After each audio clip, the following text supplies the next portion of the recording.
Welcome to the Resume Storyteller, bringing you interviews with industry experts, regular folks who tested the job search waters and succeeded, and strategies to tell your story and land you job interviews. Here's your host, Virginia Franco. Hey guys, Virginia Franco here. I'm so excited to have with me today Build Brand New author Vince Thompson.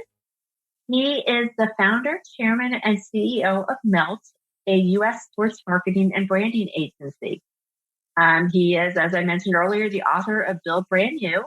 And as an award-winning brand builder and sports marketer, he has worked on brand strategies for well-known brands from Coca-Cola to Aflac. He was named one of Atlanta Business Chronicle's most admired CEOs, amongst the 500 most influential Atlantans by Atlanta Magazine, the American Diabetes Association's Father of the Year, and one of Sports Business Journal's Power Players. And lastly, he was named by BizBash as one of the top 1,000 people in the event industry. Vince, we're here mostly to talk about your book, but could not be more delighted to have you here. So welcome. Well, thank you, Virginia, and greetings from Atlanta. And it's always an honor and a privilege to be able to talk to industry leaders such as yourself and share whatever advice I may have to help. Yeah, so I'm in Charlotte, not too far from you, but my audience is really around the world, but mostly job seekers. I'd love, you heard my very brief bio, but I would love to hear if you could give me just a quick overview of what you do, how you came to the role, and what prompted you to write your book. Yeah, I've had a very blessed life. I grew up in very rural Lower Alabama and had what I describe as a Mayberry-esque childhood. If your listeners know Andy Griffin's and just a small town with one red light. My dad was the mayor. He had a grocery store. But I loved to play sports. I loved to watch sports. And then I loved to write. Back in the day, you could write your sports heroes, and that was the time when they would actually respond to you via the mail with autographs and things. And so unwittingly was crafting, my career and my love, even at 8 to 10 years of age. And then when I went to Auburn University, the biggest place I had ever been, I was completely overwhelmed by the number of people. And I figured out there was kind of a caste system there immediately. So struck a chord that hey, I'm going to have to outwork them and outthink them and out-hustle. Fortuitously, my first journalism class, because I just went to be a sports writer, and I was going to go to, move to Mobile, Alabama and be a sports reporter. And you had your path all mapped out, sounds like. Yeah.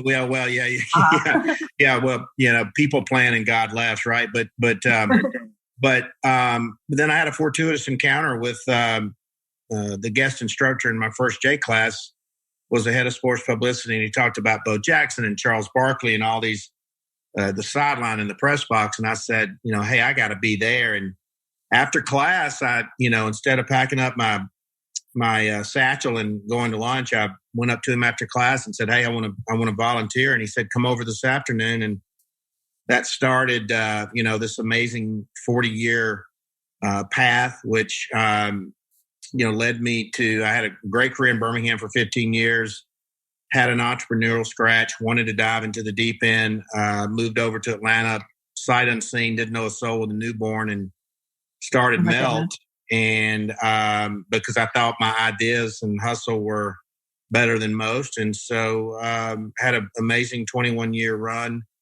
We have represented Coca-Cola for 21 years, but my passion is to help others in the inspiration, aspiration, employment areas, just based on what I've been through and what I've had to sacrifice and compromise. If I can help make anybody's life, easier in the professional environment, then that's a good day for me. So in terms of helping others, you've said a couple of times, the need to out-hustle and outperform. And is that sort of what you see as this next mission, to help others figure out the best way to do that? Yeah, coming out of a COVID or post-COVID world, hopefully we get to the other side of it. I'm starting to see a few green shoots along the way. I think there's never going to be a return to the quote unquote normal. I'm not sure what the quote unquote new normal will be, but I view this as a golden age, almost a renaissance for many, many years, where there's going to be amazing new opportunities for employees, because everybody's consumption habits and everybody's way of thinking and doing business literally shifted overnight. Oh my gosh. Yeah, you're right. It flipped the traditional on its head. I mean, literally overnight, because like, I'm kind of known for bringing in crazy ideas and crazy thinking, and I would get thrown out of boardrooms frequently. And now I'm getting calls back and saying, hey, maybe that wasn't such a bad idea. And so everybody is rethinking and reshifting, and literally. So I think that the landscape now is completely horizontal, and we were all born on the same day in a COVID era. Professionally. So everyone's sort of starting with a clean slate. Yeah. And how many times in your life can you do that? No, you're right. And I love that mindset perspective of there's going to be a new normal. We don't know what that's going to look like, and we're all starting in this unknown space. Right. So in terms of skills that people need for whatever this new normal looks like what skills do you think people are going to be looking for? Well, I think there's going to be a lot of intangibles. And I think it's going to be, and there's one litmus that I'm laying out for anybody I'm interviewing, is what did you do to improve yourself or others during COVID? So did you binge watch, binge drink, get under the bed, or did you truly try to do something with your time to improve yourself professionally or personally? And then were you able to maybe translate that into helping others?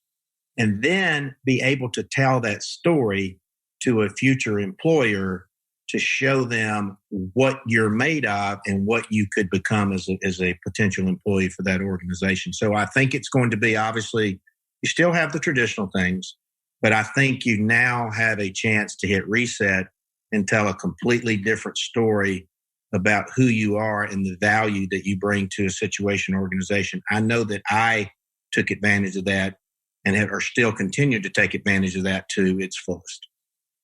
No, and I when I interview clients, I am now asking them, tell me how you supported the company, your employees, your customers during COVID. I agree with you. I think companies want to know how you can support them in good times and in bad. Do you think this is, or how do you think this is different from how you might have talked about those things back when 2008 happened? Sort of a more minor, seems, big recession at the time, but maybe minor compared to now. Well, I mean, and obviously I went through the recession in 07, 08, and 09, and it was hard, but I mean, and I'm not underplaying it because it was brutal, but like, it was only an economic recession. This is a global tsunami where, no handbook for a 100-year pandemic. The entire planet got impacted. Hundreds of thousands of lives were lost. I literally lost millions of dollars in revenue overnight. Wow. And because I'm in the event business, and obviously those went away. We were one of the most devastated industries in the world. And so, I mean, it was it was literally the old timey needle on the record player in the vinyl. It just scratched all the way across. And again, it was so sudden and so abrupt, and it impacted, pretty much everybody in the world. Yeah. And you're right. Even industries that weren't initially hard hit still had to transform. So no one escaped. Well, here's another thing that you got to think about. And we got a triple whammy. Not only did we have a pandemic, we had civil unrest, social unrest, political unrest. Everybody was angry and consumed with something. And so and it was fascinating to see how my workforce managed through this, and it almost split right down a generational line. The younger generation who had never been in the tumble cycle versus those of us who have had life crises, whether it's, divorces or taking care of aging parents or, your children and those types of things, sort of hunkered down a little bit more and harder than this younger generation. And I actually think there's going to be a silver lining for the younger generation, because literally overnight it went from a seller's market to a buyer's market for talent. People were job hopping like they were, picking a fast food lunch for the day. It's very difficult to manage this younger workforce, a different set of priorities. And I think now there's going to be a lot of, empathy and humility inserted into the process, because coming out of this, in the entry-level market, it's going to be a lot tougher to find the job because you got so many unemployed people willing to take a lesser job for a lesser salary. So I use a fishing analogy. It used to take 100 casts to get 8 job bites to get 2 job leads. Now that's going to be 500 to get 8. My oldest son, he actually was able to land a job before graduation, thank the Lord. But he even said that the opportunities were much smaller. The internships were hiring, usually it's intern straight to job kind of situation, and they were whittling things down.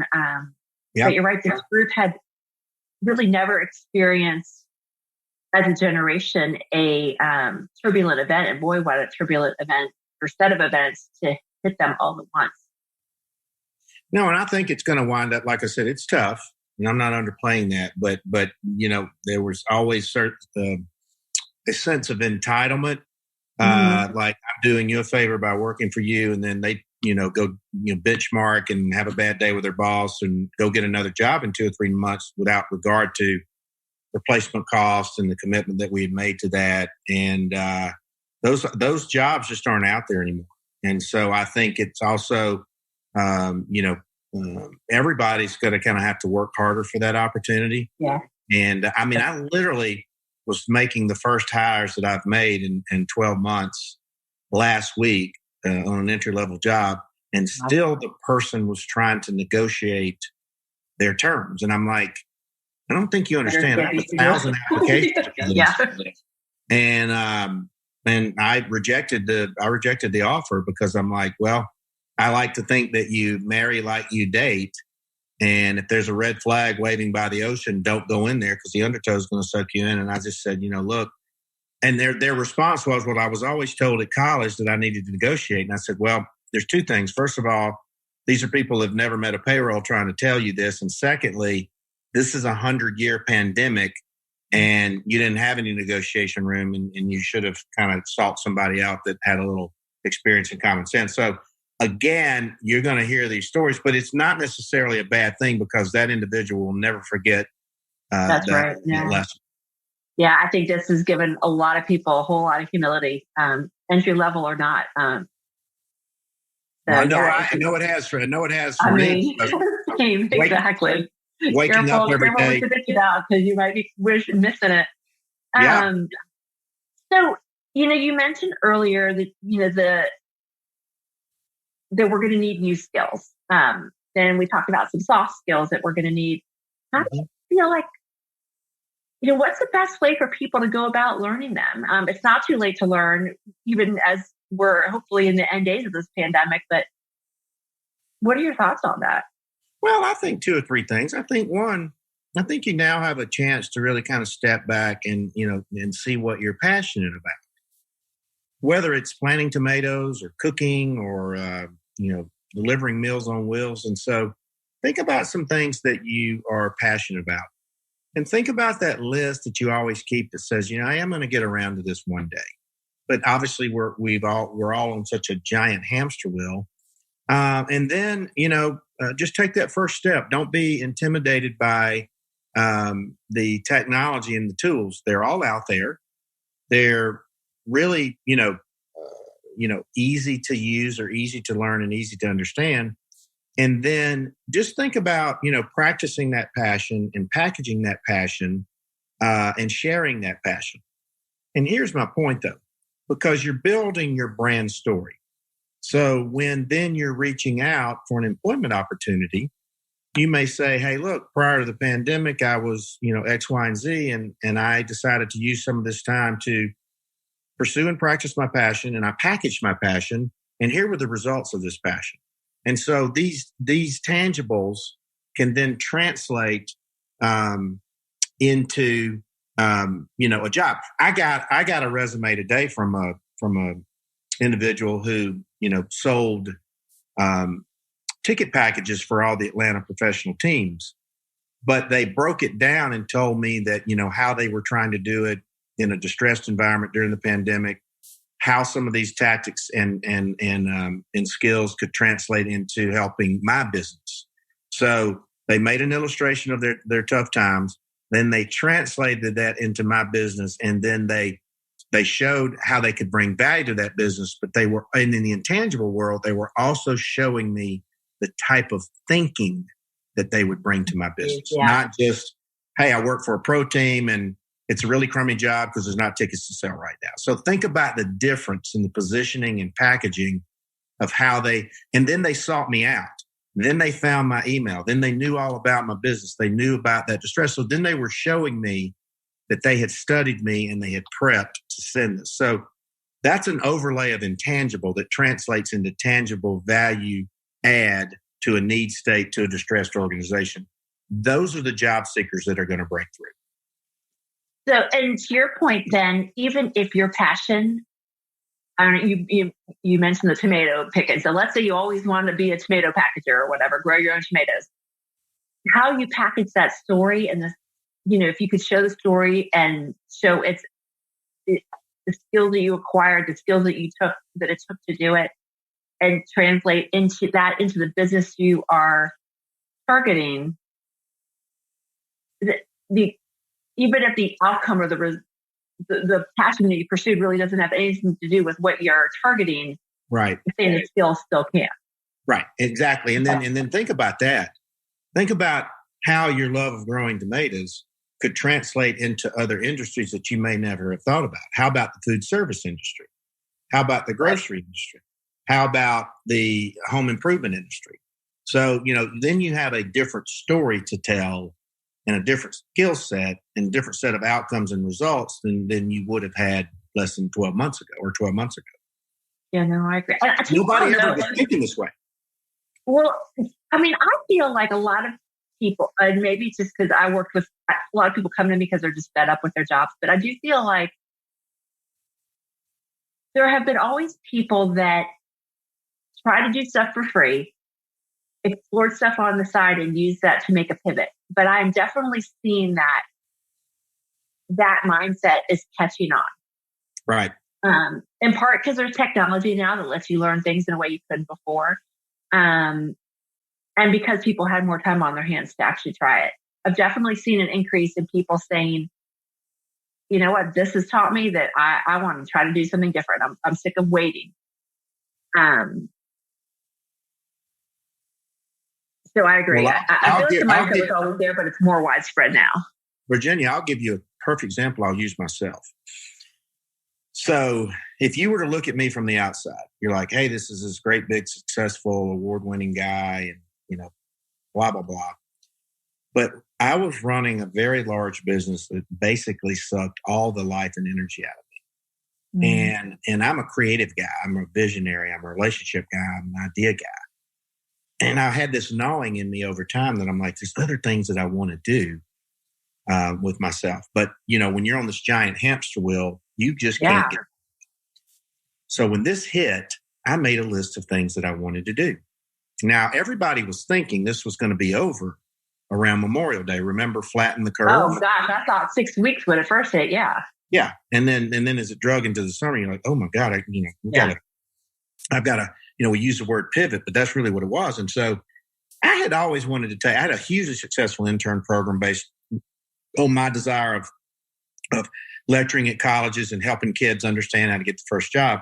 And so so we had 40 kids coming in out of 500 applications, and 50 speakers in every summer, but I'd always wanted to take it virtual. So this stuff hits the fan. These kids started reaching out left and right. And they're like, please help. I'm like, all right, what the heck? I'm going to take it virtual. But here was my strategy. Not only was Goodwill good business, I was able to reach thousands of people. I was able to start a professional podcast series where even if I had been calling on people as a potential client and I couldn't get them on the phone, when I reached out to them and said, give me at CEO level, give me 30 minutes of your time to help thousands of kids during a pandemic and share your career wisdom and advice, nobody told me no. So we started building this audience, and then we kept a positive forward face in an industry that's been decimated. And then we had been known as a great event marketing agency, but we did a lot of other great things that I couldn't convince anybody that we did, like produce content and build media platforms. So then I'm like, well, I'm going to build my own and show the world that I'm a great event marketer, great idea guy, and I created my own media company. So now that I go out and I've completely repositioned the business, and it allowed me to create some work for employees that otherwise I was going to have to lay off because I didn't have anything for them to do. Win-win for everybody. Yeah. So, I mean, that was my strategy. And I'm like, well, I've never recorded a podcast, but, I'll figure this out. And then I'm like, well, I've never had a YouTube channel, so we'll figure this out. And then, I clicked on a link in a newsletter that said, if you've ever wanted to write the book you've ever wanted to write, you got the time, do it now. And I found this wonderful boutique publishing house in Charleston. But I didn't want it to be some, ego book. I actually wanted it to be practical advice that from a timing perspective was even more relevant now than it even would have been a year ago.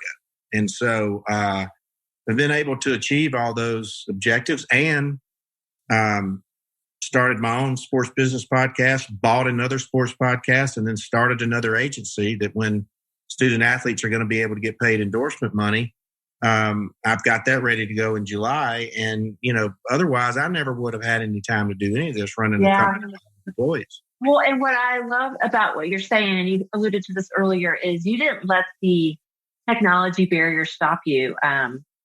No, you didn't know how to write a book, but you found someone who could help you. You didn't know how to launch a YouTube channel, but you didn't let that stop you. I sort of have always felt like I'd rather try to start it and have my first efforts maybe not be as polished and learn along the way than wait until I become a master of the technology and then launch. Well, what was that old Nike ad? Who knows what they're doing more than I. Yeah, what was the Nike ad with Bo Jackson? Just do it. And I wasn't looking to be an overnight success. I was, because you just don't, unless you're Lady Gaga or LeBron, wave a wand and a massive audience. But you gotta, Gretzky says you miss 100% of the shots you don't take. But I was just like, well, let's try something, and then let's try something again. And we've had fascinating. Well, the other thing that I wanted to do with the podcast is I wanted to have these students in a virtual environment be able to network and build relationships with some of these executives that otherwise they never would have known about. We never had that exposure. That's right. Yeah. And we're getting success stories. And so, really? hey, look, if I touched one kid, then it was a good day. But what if that, and by the way, what if that kid's parent was the CEO of a giant company, and all of a sudden they say, well, hey, who's this Vince Thompson guy? Maybe we ought to be working. You never know where this is going to go. And if you put that you don't. And the technology enables networking to happen on a much bigger scale. Yeah, LinkedIn's the greatest tool ever in the history of man. Oh my God, it's the greatest database. And I've always felt like let the technology be the place where the networking starts, but then you can take it to old-fashioned ways of talking. Then you can talk on the phone, talk in person, but use these platforms to get conversations going. Yeah, the standards don't go away of how you reach out and you have conversations and things, but the tools have definitely, the techniques may not have changed, but the tools definitely. I mean, in the old days, maybe the younger generation will have an advantage with that because they're less afraid of touching buttons, and they're not afraid that things are going to blow up if they try to play with them. Well, That's why I think it's going to be a golden age for them. I mean, I think they are digital natives. Mm-hmm. And if you just use the sports business, I interviewed the CIO of the NFL the other day, and she said, I don't hire anybody with a sports marketing background. They're either statisticians, engineers, coders, technologists. We just happen to be in the sports business. And I was like, and then in interviewing, there's mental health, there's fan safety and attendance, there's, wagering, there's fantasy, there's esports. I mean, in my industry, it's going to be a golden age, but, everybody's hand has been forced equally in this environment. Yeah. Well, what advice would you have to someone who lost their job or really has to make a total career pivot, but is afraid to try something new, so it doesn't know where to start? We're all in this together. Understand that anybody that you're reaching out to hopefully has a degree of empathy. Third, get back on the saddle. I mean, it is absolutely no overnight silver bullet solution. It's literally, just use me as an example. If you went to my LinkedIn, I've got 20,000 followers. You could spend days mining that Rolodex. You could listen to the podcast and say, I heard you on Virginia and a great job, Vince, and I'd love to connect with you and those types of things. And we're all sitting at home. So we all are in front of our screens 12 hours a day, or whatever. And these opportunities, it's just a fishing expedition. At some point, you're going to bite, but you got to have a story to tell. You can't just say, think about that. Think about that gentleman that reached out to me today. He manufactured a story, and he manufactured a story based on how he could add value to my business. He didn't go. The story's the bait, right, for the fishing. Yeah, he drug it in front of me, and I'm like, well, hey, maybe this guy's worth a look. If he'd have just said, well, I lost my job because there are no tickets to sell to the Atlanta Hawks or Atlanta United, and I'm feeling sorry for myself. Okay.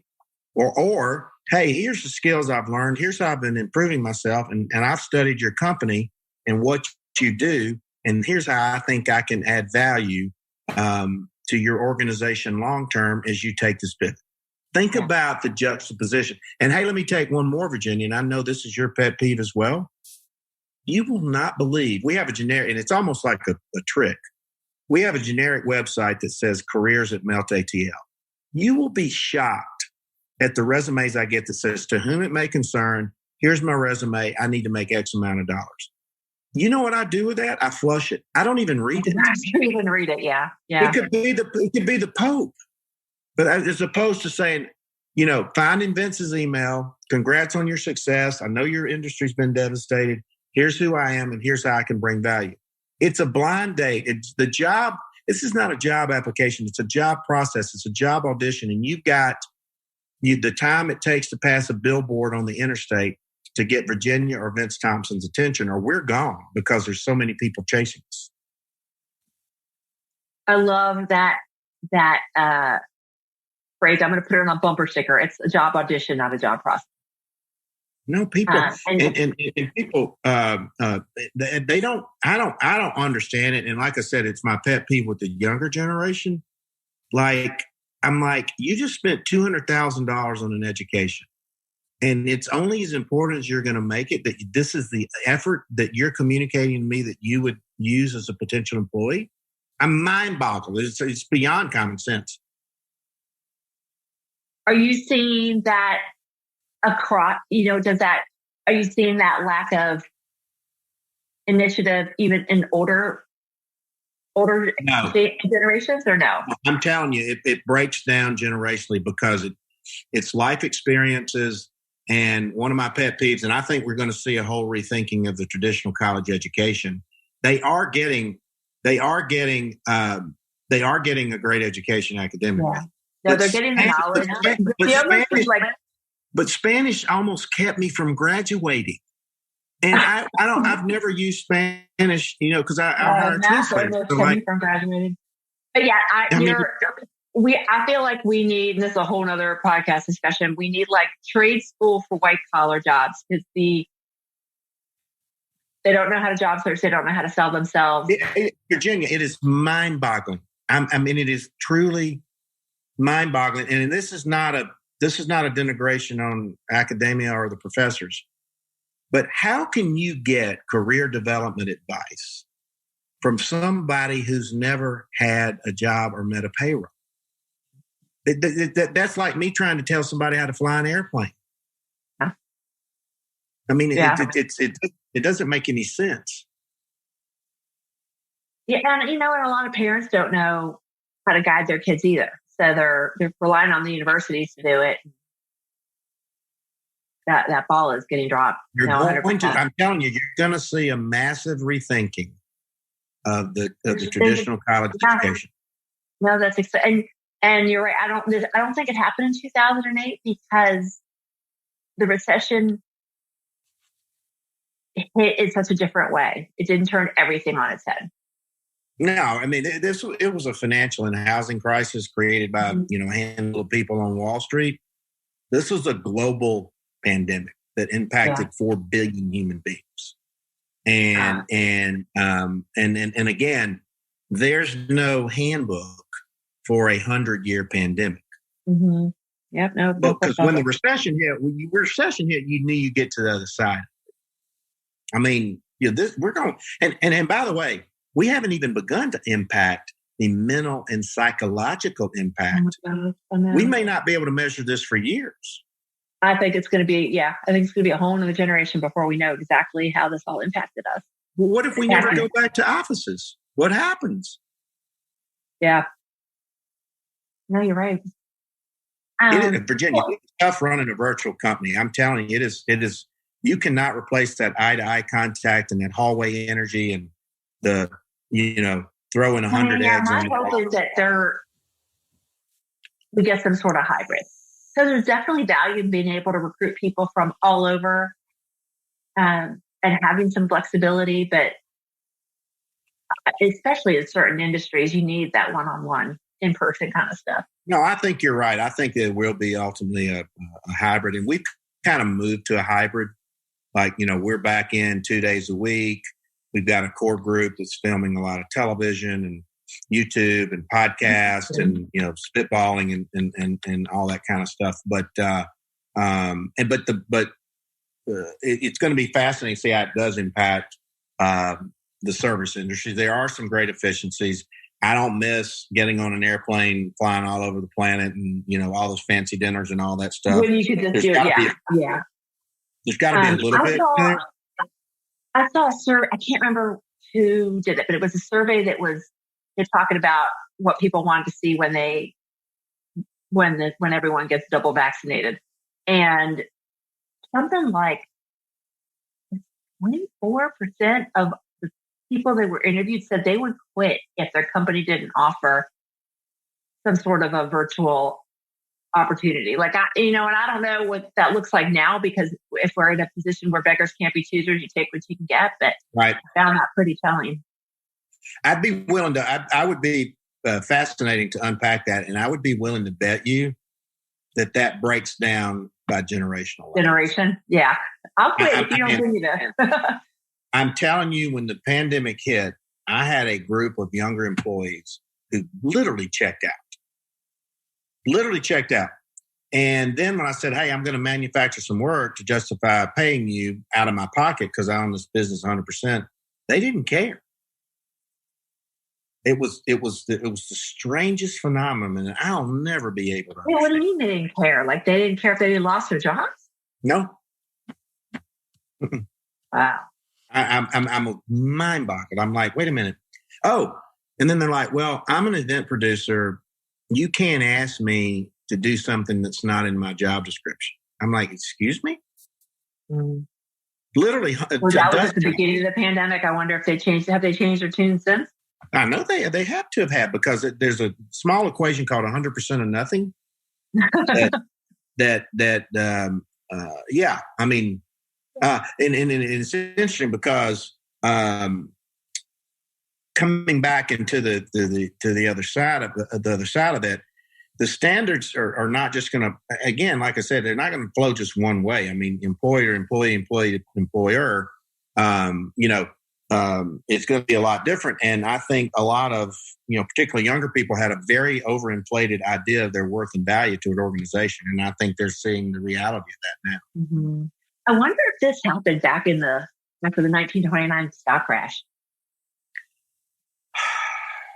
Hard to say because we were so much more rural back then. I don't know. I think everybody was starving to death in World War I. I'm telling you it. But here's the funny thing. It seems to be the ages of 25 to 32. Less than, I'm seeing these 18 to 22. I'm sorry? So you're talking a couple years into the workforce. I'm not surprised because things have been really good for the last 6-7 years. So since they've been in the workforce, they've known nothing but keep on moving, keep on growing your income. Well, not only that, it's a participation generation. Not everybody does not deserve to get a trophy. I learned more of my share of failing and losing and getting knocked down on the playground. And I know that's not, politically correct now, but you learn in trial and tribulation. Hell, everybody can be a hero when everything's good. And that's why I do think, because I was really worried about that generation. I'm less worried about now because they've at least had a taste of the real world. And I've read that the Gen Zers, so I don't know, they're a little younger. They're old enough to remember how their parents got impacted by the recession. So they are right. They're more looking for longer term security.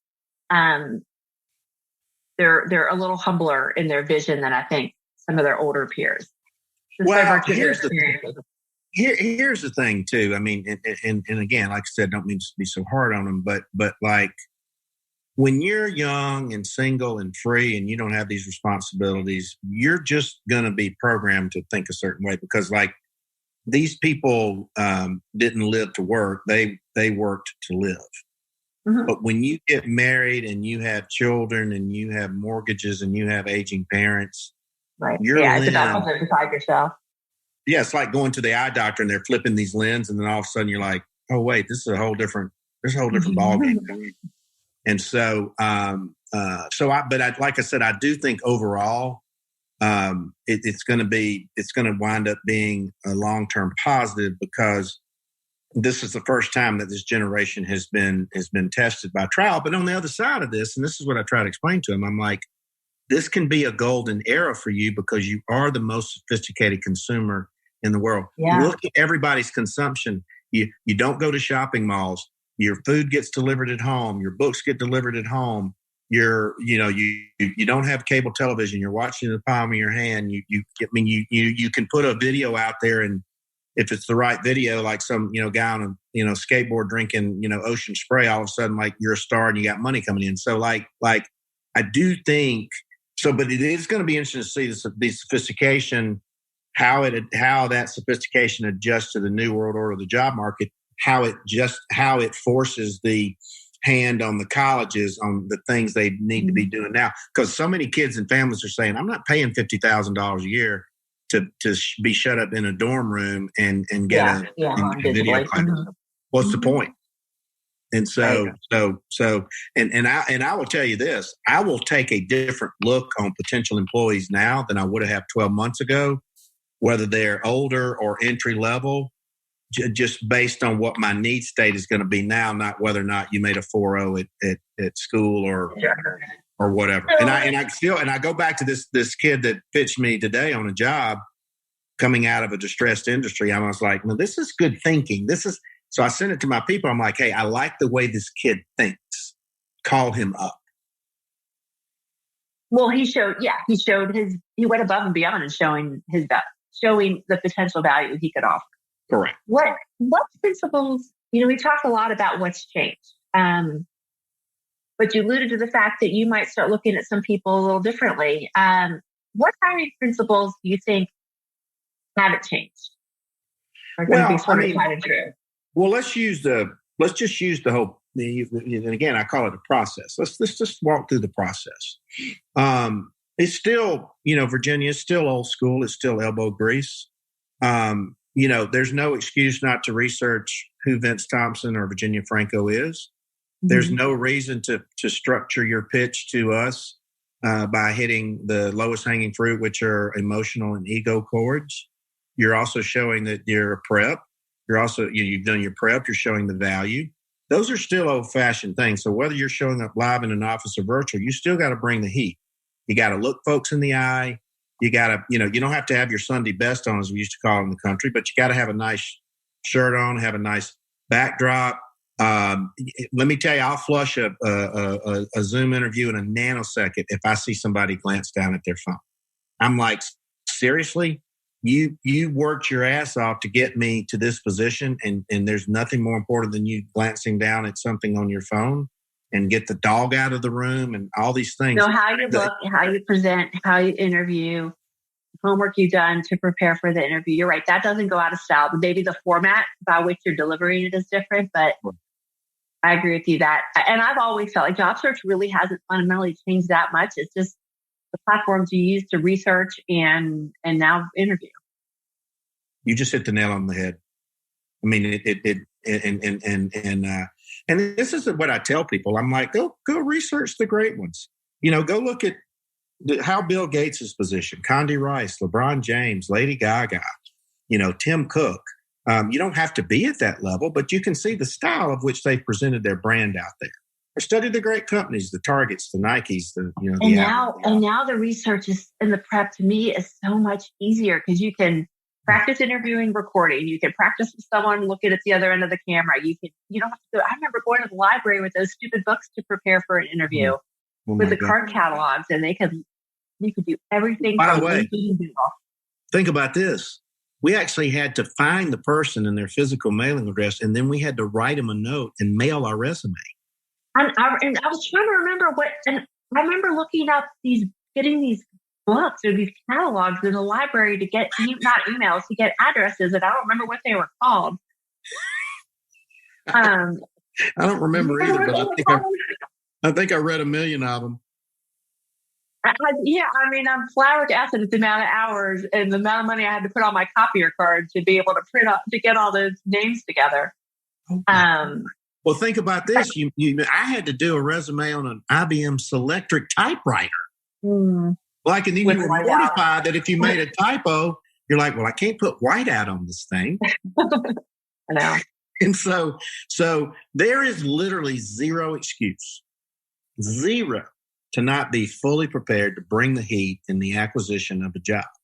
Yeah. And now, and I go back to this example. I was so impressed that young man took the time to position the way he had been dealt this bad hand of how it would translate into a value proposition for my organization. Because here's the thing.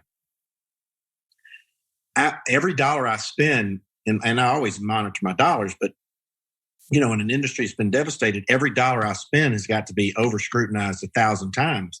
And so I'm like, all right, if I'm going to pay this individual X amount of dollars, I need to make dang sure I'm going to get this return. So juxtapose it to the other young person who was trying to negotiate with me. I'm like, they're already going to come in from a position of entitlement, and she didn't bother to step back and go, well, let me ask somebody that's wise now to try to hardball or negotiate. Now, then clearly I get an email after I rejected it going, I really didn't mean it, blah, blah, blah.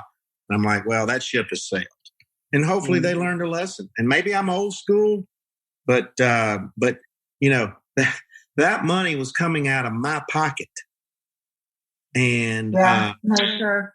Well, and I think your advice is really valuable for people that are older. A lot of my listeners are older Gen Xers, and they're so, they get so intimidated by the fact that the technology has changed the landscape. But to me, the work is the same.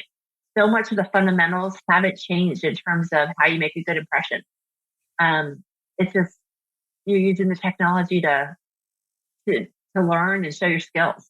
I still think it's less about the technology. I think you hit it nail on the head. I think it's still old school, and it's like, hey, Mr. Thompson or Vince, War Eagle, you went to Auburn. Congrats on your success. I realize that your industry has been devastated. I've admired how you have pivoted in the things that you do. Here's how my similar experience in my career devastation and how I've gained these skills, I think can add value to your new age organization or the other new ventures that you're doing. A great story. Good Think bait. about it. Good bait. Of course, I'm going to Did you take hire it. Well, I'm trying to. What if he negotiates with you? I'll probably say beggars can't be choosy, because let me just tell you this. I'm taking on business right now that I never would have taken on a year ago, because I'm just trying to put some gas back in the tank. Yeah, right. Because there's got to be a little humility in the process on both sides. I promise you, I'm happy. So, I mean, and I feel like 9/11, the recession, and now, this, when I think about it, the similarity to all of these is it disrupts your way of thinking. It makes you think about things where maybe I was closed off before I needed to consider. Are there other I think this is the biggest ever, though, because this has forced 4 billion people into thinking differently. Are you still seeing people that are not thinking differently? Oh, yeah. Yeah. Same. Oh, yeah. And I'm telling you, it's going to be a very hard time for them. Mm-hmm. Hard time. Yeah, I think to your point, the people that sort of embrace this as an opportunity to look and do things a little differently, but bring the stuff that was good about the old way and sort of couple it with the stuff that could be cool about this new way. I think those are the people that are going to thrive. I'm going to give you a saying that I live by that I think you will love. Change is inevitable. Growth is optional. Choose wisely. Wait, change is inevitable. Say it again. Change is inevitable. Growth is optional. Choose wisely. Oh, I like that. How did you shed your skin during COVID? I'm 58 years old. There's no reason an old dog should have been able to learn all these new tricks. But I told those around me that I loved early on, I'm like, if I don't lose anybody I love, this is going to be the best thing that ever happened to me. Mm-hmm. And I'm hearing those silver linings too. I am too. Absolutely. I'm the poster child for it.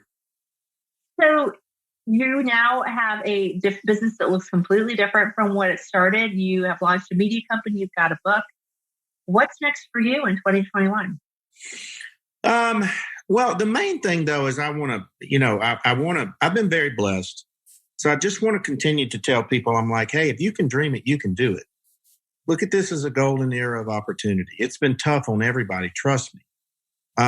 Secondly, I'm looking forward to being able to continue to push new and big ideas into the industry, into the marketplace of which I occupy. There is the first virgin business opportunity in college athletics in 50 years, long overdue. The student athletes are going to be able to get paid for their endorsements and their name, image, and likeness. I've been around student athletes for 40 years, and I've been a massive advocate for this for 40 years. I know it's a controversial topic, so I won't jump into that. But well, I mean, I'm way passionate on the other end of the spectrum. If Gus Malzahn can get $21 million out of my alma mater to fail as the Auburn head coach, why can't the kids get a couple dollars? But here's where I'm. But I like that you're using this as an opportunity to disrupt the industry, especially industries where disruption happens so slowly. Well, look at this. My focus is on what I call the non-revenue athletes, because they work as hard as the revenue athletes. Yeah. And I think I'm going to focus on them. The student athletes make the best hires. I think there are tens of millions of dollars in new money that can come in. What if Kimberly Clark has a female product they want to promote to 200,000 student athletes, and I drop the money into the Auburn equestrian or gymnastics team that money never existed? Then what if I can create career paths for these young ladies and double diversity hiring in business and sports in 5 years through this pipeline. So I could care less. You're right. There's a huge opportunity to be social influencers. I mean, kids are making money right now anyway, be social influencers all over Instagram and TikTok and all that. My son can get paid. He's a sophomore at Georgia. Why can't the young lady that's the gymnast? No, you're right. My daughter got a free prom dress because she had enough followers back when she was in high school. So you're right. Absolutely. Yeah, I think I'm very passionate about it. And it's going to, by the way, it's happening. It's happening in Florida on July the 1st. There is a massive case before the Supreme Court. There are multiple bills in Congress, and with a Democratically controlled Congress, they're going to be more liberal leaning toward the student athletes and may have the Republican control with the NCAA. Do you realize this coming up 3 weeks in March, the NCAA will get $1 billion in revenue, and they're sitting in this giant Taj Mahal in Indianapolis, and none of those guys have ever met a payroll or understand the plight of these kids. Oh, wow. I mean, give me a break. Yeah, no kidding. Well, Vince, thank you so much for sharing. You have given me a lot. Number one, you've given me a lot of